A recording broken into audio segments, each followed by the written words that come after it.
বন্ধুরা, আরবিআই এর রুলস এবং রেগুলেশনস এর জন্য পেটিএম এর পরে, পেটিএম ওয়ালেট তো এখন মোটামুটি বন্ধ, পেটিএম পেমেন্টস ব্যাঙ্কও বন্ধ, পেটিএম ওয়ালেটের পরে আরেকটা ওয়ালেট কিন্তু বন্ধ হতে চলেছে। বন্ধুরা, গত কয়েকটা ভিডিও আগেই আমরা বলেছিলাম পেটিএম এর পরে কিন্তু আরও অনেক কোম্পানির নাম্বার রয়েছে যারা কেওয়াইসি রুলস অ্যান্ড রেগুলেশন না মানার কারণে বা ফল্ট করার জন্য কোটি কোটি টাকা বা লাখ লাখ টাকা ফাইন অলরেডি দিয়েছে, পেনাল্টি অলরেডি দিয়েছে এবং বন্ধ করতে বাধ্য হবে তাদের আরবিআই এর রুলস অ্যান্ড রেগুলেশন কমপ্লাই করার জন্য। আমরা সেই বিষয়ে আলোচনা করব। আমরা আলোচনা করব ফুল কেওয়াইসি পিপিআই মডেল বা ফুল কেওয়াইসি পিপিআই ওয়ালেট আর স্মল কেওয়াইসি বা স্মল পিপিআই ওয়ালেট কি। তার আগে বন্ধুরা, যেহেতু আমরা AEPS market related, banking market related কথা বলে থাকি, ভিডিও নিয়ে আসি, তাই এইপিএস এর একটা অত্যন্ত গুরুত্বপূর্ণ খবর এখন আমরা গত ভিডিওতে আলোচনা করেছি, আই বাটনে দিয়ে দেবো।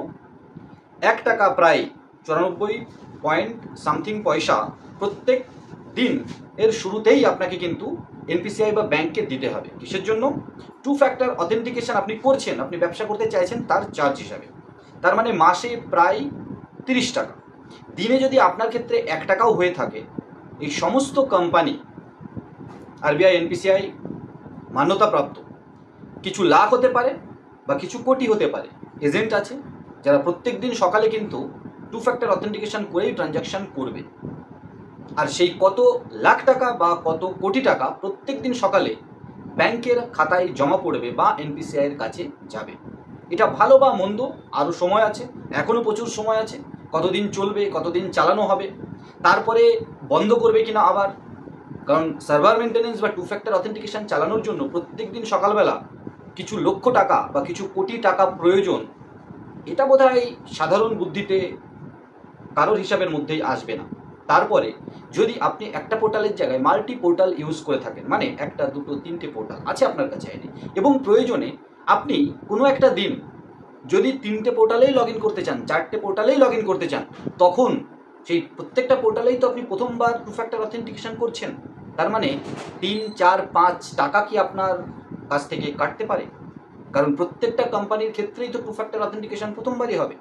এটা আমি জাস্ট আলোচনার জন্য বললাম। কমেন্ট সেকশন আপনাদের জন্য খোলা আছে, আপনারা কমেন্টস করুন।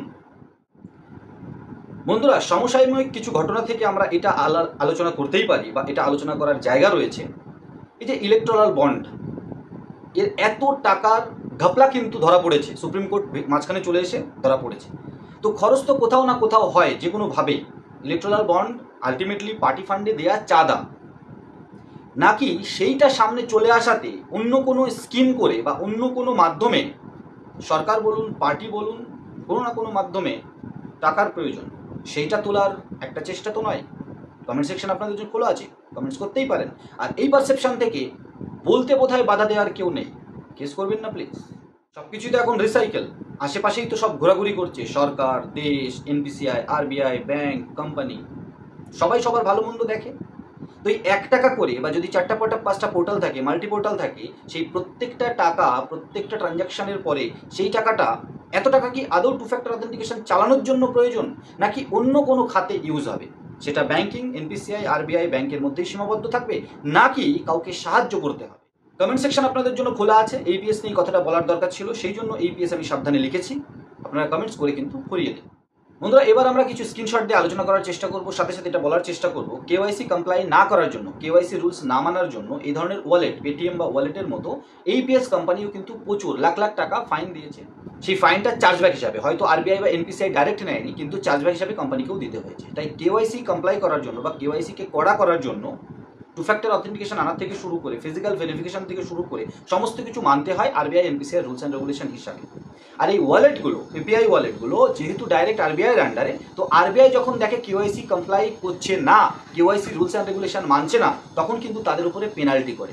এই এখন যে কোম্পানি নিয়ে আমরা কথা বলতে চলেছি বন্ধুরা, ওলা ক্যাব বা ওলা মানি, এটাও একটা ওয়ালেট, ফুল কেওয়াইসি ওয়ালেট, যেখানে 2 লক্ষ টাকা পর্যন্ত আপনি ওয়ালেটে নিতে পারতেন যে কোনো মোড থেকে, debit, credit, UPI, net banking, এবং আপনি সমস্ত জায়গায় মার্চেন্টকে পেমেন্ট করতে পারতেন, আপনি পয়সা ট্রান্সফার করতে পারতেন, আপনি ব্যাংকেও পয়সাটা নিতে পারতেন।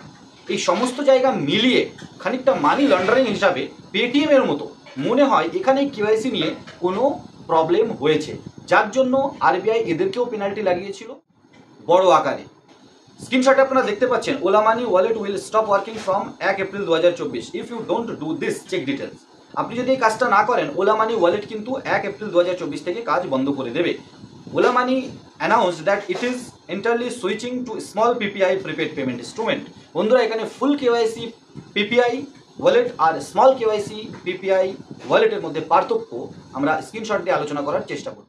স্ক্রিনশটে দেখতে পাচ্ছেন difference between small PPI wallet and full KYC OLA money wallet. Features small PPI ওয়ালেটে আর ফুল কেওয়াইসি ওয়ালেটে। ট্রানজ্যাকশন লিমিট স্মল পিপিআই ওয়ালেটে 10,000 টাকা প্রত্যেক মাসে আর ফুল কেওয়াইসি ওয়ালেটে 2 লাখ টাকার ট্রানজ্যাকশন প্রত্যেক মাসে যেটা ছিল। পি টু পির transfer not allowed small PPI, কিন্তু ফুল কেওয়াইসি ওয়ালেটে প্রথমে কিন্তু ছিল। P to merchant transaction allowed, full কেওয়াইসিতেও allowed. Fund transfer to bank account small KYC যেখানে 10,000 লিমিট, এখন যেখানে আসছে ওলা মানি সেখানে কিন্তু নট অ্যালাউড, আগে কিন্তু ছিল। তার মানে এই যে ওয়ালেটে পয়সা নিয়ে ডেবিট কার্ড ক্রেডিট কার্ডের মাধ্যমে তারপরে ব্যাংকে মানি ট্রান্সফার করে দিত, এটাকে আরবিআই ভালো চোখে কিন্তু দেখলো না, বা এখানে কিন্তু মানি লন্ডারিংয়ের কিন্তু অনেক কেস সামনে চলে এসেছে যেখানে এসব ওয়ালেট কোনো সদুত্তর দিতে পারেনি, যার জন্যই পেনাল্টি খেয়েছিল। ওলা ওয়ালেটের মাধ্যমে শুধু ক্যাব বুক করতেন বা ক্যাবে পয়সা দিতেন তা নয়, যে কোনো মার্চেন্টকে আপনি পেমেন্ট করতে পারতেন। আমরা স্ক্রিনশট দিয়ে আলোচনা করার চেষ্টা করব। আইআরসিটি থেকে শুরু করে মন্ত্রা থেকে শুরু করে পারপাল থেকে শুরু করে আরও আপনারা দেখতে পাচ্ছেন প্রচুর কোম্পানিকে আপনি পেমেন্ট করতে পারেন ওয়ালেট, ওলা ওয়ালেট। কিন্তু এখন থেকে আপনাকে আবার কেওয়াইসি করতে হবে, আর কেওয়াইসি করার পরে আপনি টার্মস অ্যান্ড কন্ডিশনস মেনে নিচ্ছেন। ওলার যা এখনকার খবর যে আপনি 10,000 টাকা মান্থলি লিমিটে ইউজ করতে পারবেন এবং মানি ট্রান্সফার করতে পারবেন না, পি টু পি মানি ট্রান্সফারও করতে পারবেন না, শুধু মার্চেন্ট পেমেন্ট ব্যাঙ্ক ট্রান্সফার করতে পারবেন না। মার্চেন্ট ট্রান্সফার আপনি মার্চেন্টকে পেমেন্ট করতে পারেন, সমস্ত কোম্পানির সাথেই টাই আপ, সমস্ত কোম্পানির সাথেই কিন্তু টাই আপ রয়েছে ওলা মানির, আপনারা যেমনটা স্ক্রিনশটে দেখতে পাচ্ছেন। বন্ধুরা পেটিএমও কেওয়াইসি রিলেটেড ইস্যুর জন্যই কিন্তু ব্যান খেয়েছে। ওলা মানিও কিন্তু কেওয়াইসি কমপ্লাই না করার জন্যই এই রুলস অ্যান্ড রেগুলেশন নিয়ম মেনে এখন কিন্তু 10,000 টাকা লিমিটে আসতে বাধ্য হলো। তাই এইপিএস কোম্পানি যেমন কেওয়াইসি নিয়ে সমস্যায় ছিল, কেওয়াইসি রিলেটেড, কেওয়াইসির ওপরে ডিপেন্ড করেই কোম্পানির চার্জব্যাকের কম বেশি হয়েছে। যে কোম্পানি যত করা ছিল তার চার্জব্যাক তত কম এসেছে এইপিএস এর। তাই বন্ধুরা 1 এপ্রিল 2024 থেকে ওলা মানি ওয়ালেটেও কিন্তু 10,000-এর বেশি আর মানি লোডও করতে পারবেন না, ইউজও করতে পারবেন না অ্যাট এ টাইম। আর পিপিআই ফুল কেওয়াইসি আর স্মল কেওয়াইসি পিপিআই এর মধ্যে পার্থক্য বোঝানোর চেষ্টা করলাম, সাথে সাথে এইপিএস নিয়ে খানিকটা আলোচনা করার চেষ্টা করলাম। এই ধরনের নতুন নতুন ভিডিও সবার প্রথমে আইএনডি টেক জোন ইউটিউব চ্যানেলকে সাবস্ক্রাইব করে পাশে থাকুন। নোটিফিকেশান পেতে অল নোটিফিকেশানের যে বেল আইকনটা আছে সেটা প্রেস করে দেবেন। আর নতুন একটা ভিডিও নিয়ে খুব তাড়াতাড়ি, তখন সবাই ভালো থাকুন, সুস্থ থাকুন। আর ভিডিওটা কেমন লাগলো অবশ্যই কমেন্ট সেকশানে বলুন।